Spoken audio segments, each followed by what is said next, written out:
영상 내용이 좋으셨다면 구독과 좋아요. 알림 설정까지 눌러주세요. 눌러주세요. 안녕하세요. 박병건의 사이다 법률 상담. 따릉따릉따릉 따릉따릉따릉 전화 받으세요. 아, 여보세요. 잠깐만. 따릉따릉따릉 따릉따릉따릉. 네, 여보세요.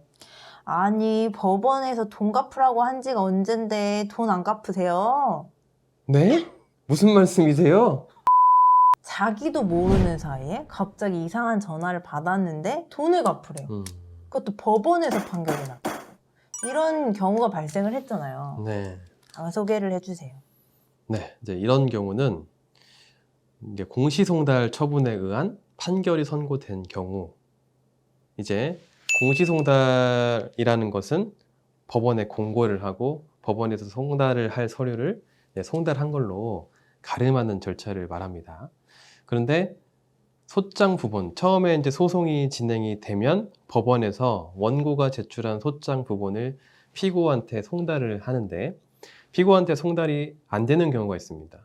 여러 가지 사유가 있는데, 예를 들어 주민등록상 그 주소지로 돼 있는 곳에서 실거주를 하고 있지 않다거나 어디 이사를 가서 뭐 이런 경우, 얘는 이제 송달이 안 되는데, 이런 경우에 법원에서 공시송달 처분을 해가지고 피고에 대한 송달이 된 걸로 처리해가지고 소송을 진행시키는 경우가 있습니다. 그러면 공시송달에 의해서 최종적으로 원고 승소 판결이 선고되고, 원고는 그 판결에 기해서 방금처럼 피고에게 왜 판결이 났는데 돈을 갚지 않냐라고 연락을 하게 되죠. 그러면 그제서야 피고는 그와 같은 사실을 알고 참 당황하는 일이 많이 발생하고 있습니다. 이번 사건도 이런 식의 일이 벌어졌는데 좀 이제 알아듣기 쉽게 좀 펼쳐서 얘기를 하자면 법원에서 송장을 이 A라는 사람한테 피고한테 보냈는데 네. 우편을 못 받았어요. 네. 우편을 보냈는데 못 받았어요. 그리고 이 사람은 여기 안 살아요. 네. 다른 데 살아요. 그러면 법원은 못 받았으니까 우리 홈페이지에다가 올려놓고 넌 봤어 라고 간주를 한다는 거죠. 네, 이제 바로 그렇게 하는 건 아니고, 법원에서 이제 송달을 실시했을 때 1회 못 받는다고 해서 바로 공시송달로 하진 그건 않습니다. 아니에요. 네, 네. 이제 여러 번 하게 돼요. 몇 회까지 보내나요?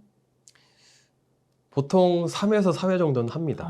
많이 네. 보내네요. 그러니까 뭐 사안마다 다르겠지만, 일단 피고에게 소장 부분 송달이 안 됐을 때에는 원고에게 이제 주소를 보정하라고 명령을 합니다.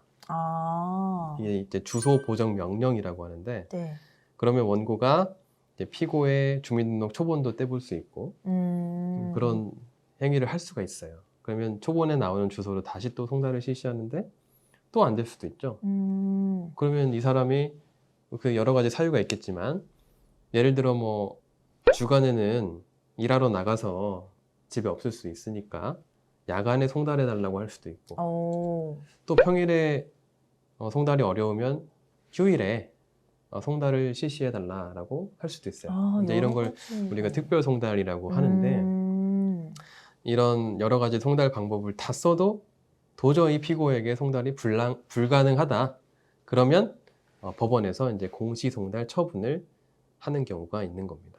그렇게 공시송달 처분이 났을 때는 그 사람이 없어도 소송이 진행이 될 수 있는 건가요? 네.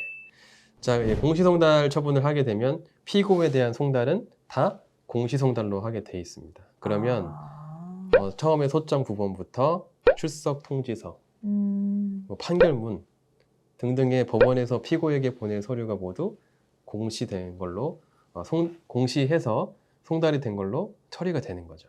좀 매우 힘든 상황이네요. 저는 거기에서 공지가 되고 있는지도 모르는 상황에서 그렇죠. 뭔가 계속 나를 향한 무엇인가가 진행이 되고 있다는 게 뭐 내가 피고가 뭐 그거를 알 수가 없기 때문에 뭐 법원 홈페이지 들어가서 볼 일이 있겠습니까? 그러니까요. 그죠? 네. 그러니까 나중에서야 이제 원고 당사자로부터 전화를 받거나 어떤 연락을 받고, 이런 소송이 진행돼서 판결이 선고됐구나 이런 걸 알게 되는 거죠. 전 진짜 좀 충격적이에요. 네. 피고가 없는 상태에서 모든 소송 절차가 이렇게 진행된다는 게 약간 소름이고 제가 몰랐던 세계예요. 네. 굉장히 당황스러운 이 상황에서는 어떻게 대처를 해야 될까요?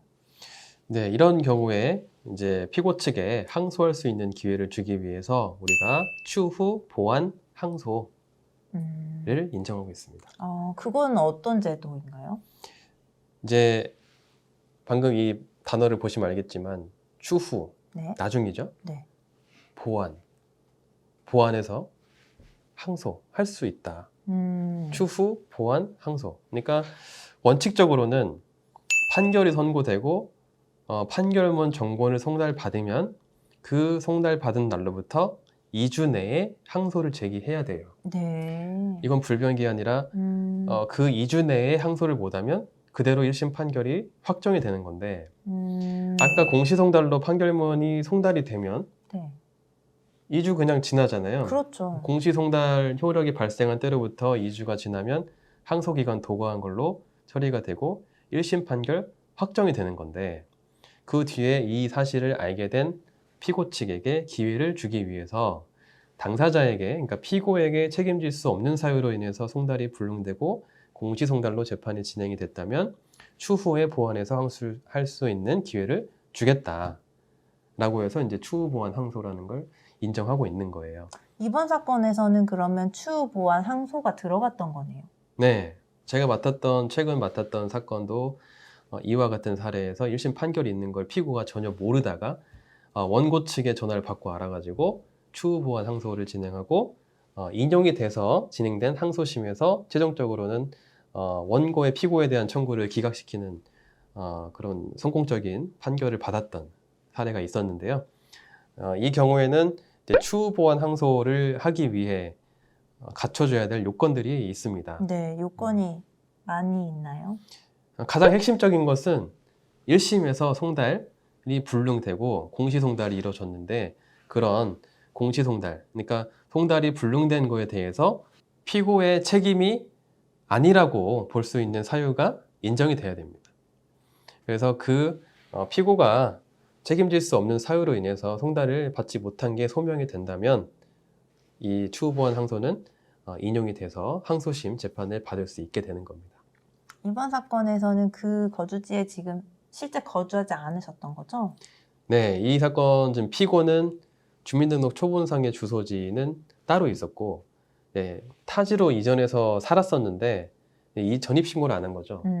그러니까 실거주지하고 초본상 주소지가 서로 상이했던 건데 이거에 관해서 초본을 발급받아도 나오지 않죠. 실거주지가 어딘지.